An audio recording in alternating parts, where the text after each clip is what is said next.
नाजरीन अस्सलाम वालेकुम। इनसाइड न्यूज के नए प्रोग्राम के साथ मैं हूं इब्राहिम राजा और आज हम आपको बताएंगे कि मौलाना फजलुर रहमान ने किस तरह एक खौफनाक जंग शुरू करने का ऐलान किया है, फजलुर रहमान को रोकने के लिए किस नौयत के अहम राब्ते किए गए और इस्लामाबाद के एक बंगले में क्या डील हुई। अगर आप इन खबरों की तफसील जानना चाहते हैं और आने वाले दिनों में भी अहम मामलात से आगाह रहना चाहते हैं तो हमारे चैनल को सब्सक्राइब कीजिए।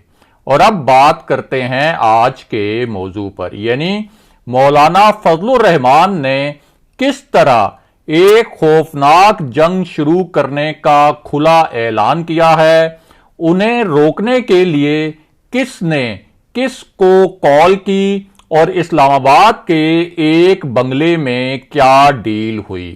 आपको इस मामले से जुड़े 3 अहम वाकयात और उनकी हैरानकुन तफसीलात बताते हैं ताकि आप इस पूरे मामले को अच्छी तरह और आसानी से समझ सकें। तो सबसे पहले आपको बताएं कि एक इंतहाई अहम नौयत का इजलास हुआ। इस इजलास में एक हसास नौयत की फाइल रखी गई। इस फाइल का ताल्लुक मौजूदा सियासी सूरत हाल से था। इस फाइल में 2 रिपोर्ट्स थीं। ये रिपोर्ट्स पिछले 6 माह में तैयार की गई थीं। इन रिपोर्ट्स की बुनियाद पर एक बड़ी कार्रवाई का फैसला किया गया, लेकिन फिर इस मामले में एक ट्विस्ट आ गया, यानी एक नया मोड़ आ गया।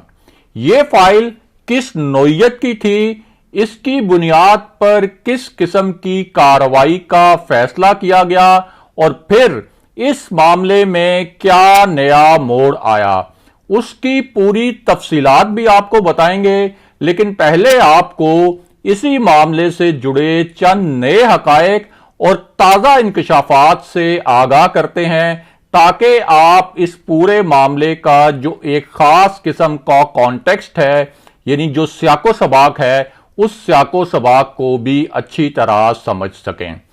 तो सबसे पहले आपको आगाह करें कि मौलाना फजलुर रहमान को मौलाना शिरानी की खुलेआम बगावत के बाद एक और नाकाबिले यकीन झटका लगा है।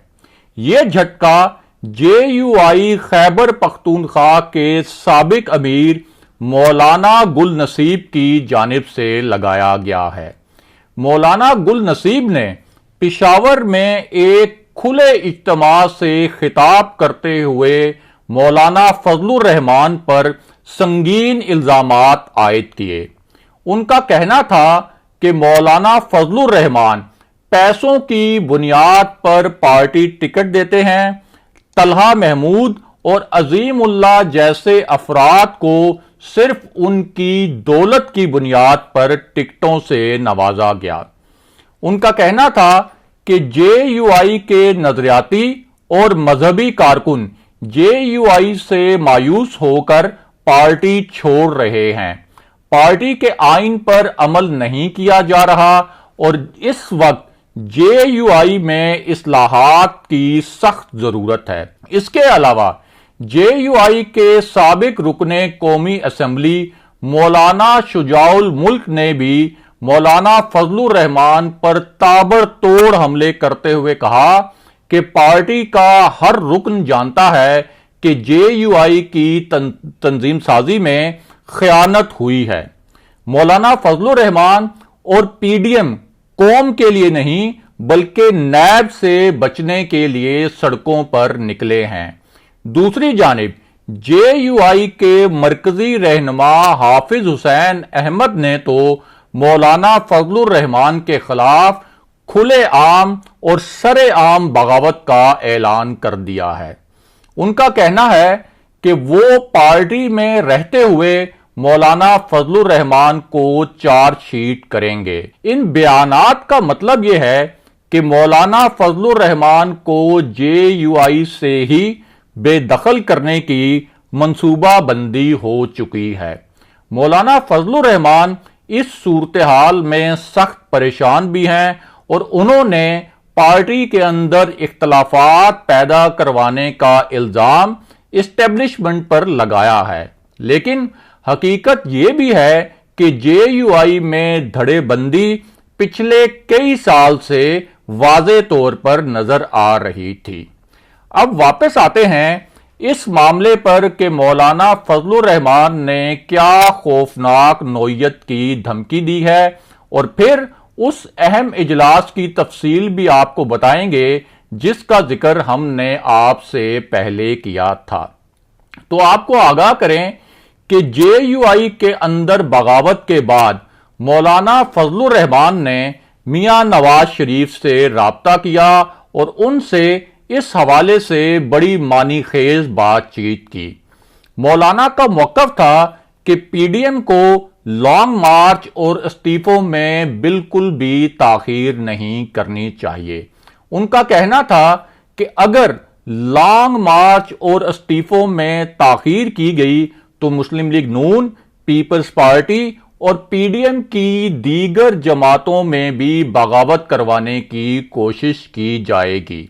यूं पीडीएम में शामिल जमातें अंदरूनी इख्तलाफात का शिकार होती चली जाएंगी और पीडीएम की तहरीक का जोर मुकम्मल तौर पर टूट जाएगा। और अब आते हैं मौलाना फजलुर रहमान की धमकी के मामले पर, और साथ ही आपको उस अहम इजलास की तफसील भी बताते हैं जिसका जिक्र हमने इस वीडियो के आगाज में किया था। तो मामला यह है कि इस इजलास में जो फाइल्स पेश की गई थी उनके चंद नुकात इंतहाई अहम थे। इस फाइल में एक बहुत बड़े फार्म हाउस की जमीन का जिक्र था। इस जमीन की मालियत 3 अरब रुपए बताई गई है।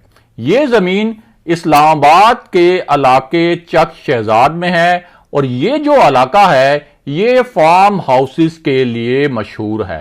इस इलाके में अमीर कबीर तरीन लोगों के फार्म हाउसेस हैं जिनकी मालियत अरबों रुपए है। बज़ाहिर ये फार्म हाउसेस हैं, लेकिन यहां अमीर कबीर लोगों ने आलीशान महल नुमा घर तामीर कर रखे हैं। इसी रिपोर्ट में कराची, पेशावर और कोयटा में 3 मार्केटों और सैकड़ों कनाल अराजी का जिक्र भी है। इस फाइल में इस्लामाबाद के एक आलीशान बंगले का जिक्र भी है। यह बंगला इस्लामाबाद के सेक्टर F8 में है। सेक्टर F8 इस्लामाबाद के महंगे तरीन इलाकों में शुमार होता है और यहां बड़े बड़े कारोबारी अफराद और गैर मुल्की सफारतकार रहते हैं। नैब जराए के दावों के मुताबिक चक शहजाद में अरबों रुपए की जमीन, 3 मार्केटें, सैकड़ों कनाल अराजी और इस्लामाबाद के सेक्टर F8 में बंगले के असल मालिक मौलाना फजलुर रहमान हैं। नैब जराए का दावा है कि जब उसने मौलाना फजलुर रहमान के असासों की तहकीकात शुरू की तो कुछ अफराद इस बंगले में आए। ये अफराद मौलाना फजलुर रहमान के कोई करीबी लोग थे। उनके साथ कुछ ब्रोकर्स यानी प्रॉपर्टी डीलर्स भी थे और नैब की तहकीकात का अगला मरहला शुरू होने से पहले इस बंगले को बेच दिया गया। ये नैब जराए का दावा है। और अब बात करते हैं कि इस पूरी सूरत हाल में मौलाना फजलुर रहमान ने क्या खौफनाक धमकी दी है, और साथ ही आपको यह भी बताते हैं कि उन्होंने इस्टेब्लिशमेंट को क्या पैगाम दिया है। मौलाना फजलुर रहमान ने यह भी कहा कि वक्त आ गया है कि इस्टेब्लिशमेंट मौजूदा हुकूमत की पुष्ट पनाही से पीछे हट जाए, वरना हालात मजीद खराब होंगे और एक बहुत बड़ा आईनी और सियासी बहरान पैदा हो जाएगा। उन्होंने एक और दिलचस्प बात भी की कि उनके जिस घर का नैब जिक्र कर रहा है वो घर उन्हें दोस्तों ने खरीद कर दिया है। इसके बाद मौलाना फजलुर रहमान ने एक धमकी दी और उसका एक खास पस मंजर है। وہ پس منظر یہ ہے کہ جے یو آئی کی ڈنڈا بردار تنظیم انصار الاسلام کو پی ڈی ایم کی تحریک کے حوالے سے پوری طرح ایکٹیو کیا جا چکا ہے۔ جے یو آئی یہ دھمکیاں بھی دے چکی ہے کہ اگر مولانا فضل الرحمان کو گرفتار کیا گیا تو جے یو آئی پشاور اور کوئٹہ میں کور کمانڈرز کے گھروں کے باہر دھرنے دے گی۔ اب اس حوالے سے مولانا فضل الرحمان نے خود بھی بہت خطرناک بات کی ہے۔ ان کا کہنا ہے کہ اگر نیب نے انہیں تحقیقات کے لیے بلایا تو وہ اکیلے نہیں بلکہ جے یو آئی کے تمام کارکن نیب کے دفتر جائیں گے۔ ذرائع کے مطابق جے یو آئی نے اس حوالے سے اپنے کارکنوں کو تیاری کے احکامات بھی دے دیے ہیں، اور اگر نیب مولانا فضل الرحمان کو طلب کرتا ہے تو معاملہ شدید ہنگامہ آرائی اور تصادم کی جانب جائے گا۔ اگلے پروگرام تک کے لیے خدا حافظ۔